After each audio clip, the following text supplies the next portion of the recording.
I walked in on my wife crying in the kitchen, clutching her wedding ring like it was burning her skin, and I knew something was wrong. She'd been seeing a new therapist for months, said it was the only thing keeping her sane after our rough patch last fall. I'd asked to meet him, just to put a face to the name, but she shut it down every time, saying it was unprofessional and not how therapy works.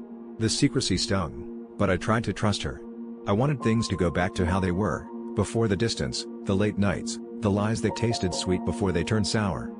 Last Thursday, I left work early after getting a text from her, just 3 words, "Come get me." She never texted like that. I drove to the address she sent, an apartment on the other side of town.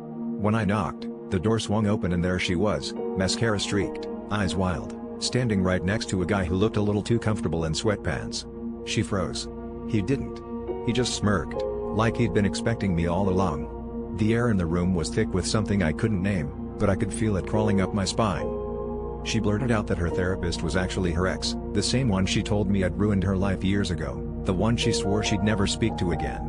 Their sessions were nothing but cover for their affair. She said she was confused, that she needed closure, but the way they looked at each other told me it was more than that. I wanted to scream, to break something, but all I could do was laugh, hard and bitter, because what else do you do when your whole marriage turns out to be a stage for someone else's reunion?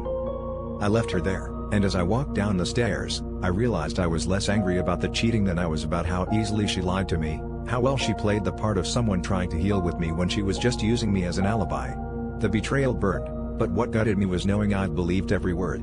I always thought my biggest fear was losing her, but standing outside that door, I finally understood it was never about her leaving. It was about realizing I'd been alone the whole time.